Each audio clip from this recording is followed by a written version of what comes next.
En esta lección vamos a seleccionar la temática de tu podcast y vamos a elegir tu audiencia. Lo primero es saber qué tipo de podcast quieres.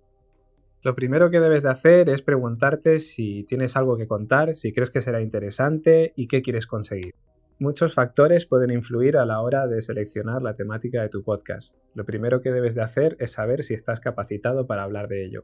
Imagina que eres crítico musical y trabajas en ello. Puedes poner todos los conocimientos previos adquiridos en favor de tu podcast. Puede que ya tengas relevancia en tu sector, bien porque te hayan hecho entrevistas o porque hayan leído tus artículos. Esto puede hacer que empieces con una cierta ventaja a la hora de empezar tu podcast. Las redes sociales son importantes. Conoceremos a lo largo de este curso cuáles son las ventajas de difusión que te pueden aportar para tu podcast.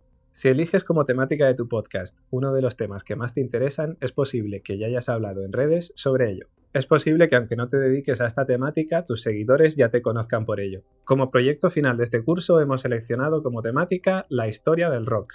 Por ello hemos seleccionado a Cristina, una gran aficionada a este género. Comenzamos nuestro primer capítulo con un par de rock. Descubriremos la vida, discografía, historia y curiosidades sobre una banda de rock y derivados.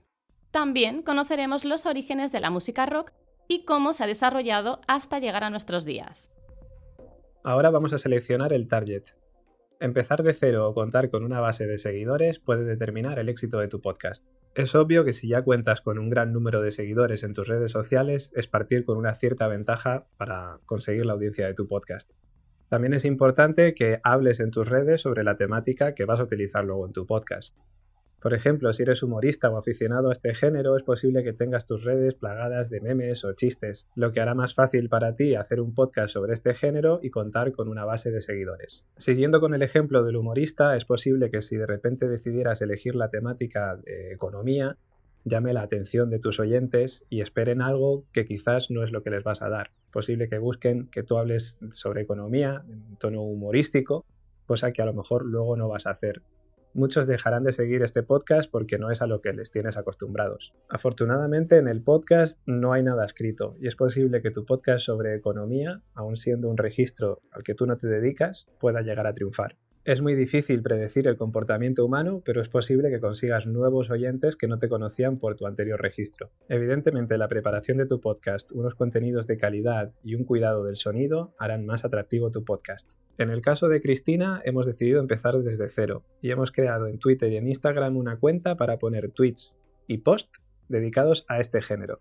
Así generaremos el interés de un potencial público de tu podcast. Es importante también conocer el perfil del tipo de oyente de podcast y también su franja de edad. Según el estudio que elabora todos los años Digital News Report para el Instituto Reuters, el perfil del oyente de podcast en España es hombre y ronda los 30 años. Esto no significa que no haya oyentes en otra franja de edad, ni que tampoco las mujeres no escuchen podcast, pero los datos nos indican esto al menos de momento. Lo que sí es cierto es que se nota un fuerte descenso en el número de oyentes de podcast a partir de los 45 años. Teniendo en cuenta esto, pensad si estos datos os pueden ayudar a crear contenidos para cada tipo de persona.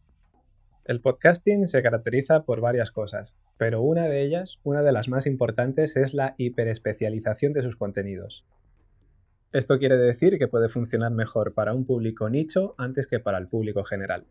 Pensad que el podcasting no tiene normas, pero sí podemos utilizar estos datos para confeccionar un producto que más se pueda acercar a tu público objetivo. Pero lo que sí es cierto es que el podcast dota de espacio a contenidos que actualmente no tienen cabida en la radio. Tened en cuenta que generalmente vamos a buscar podcast por género.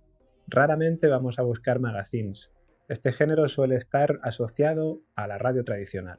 No es que las temáticas que haya comentado no tengan cabida en la radio, pero generalmente están relegados a horarios intempestivos. El podcasting viene a solucionar eso, permitiendo su escucha en cualquier momento y en cualquier lugar. Es algo así como cuando en la televisión tratabas de seguir tu serie favorita, con cambios de horario o de día. Afortunadamente aparecieron plataformas como Netflix o Amazon Prime Video que solucionaron esto. Ahora que sabes cómo elegir tu target y tu temática, en la siguiente lección te voy a enseñar a elegir tu formato.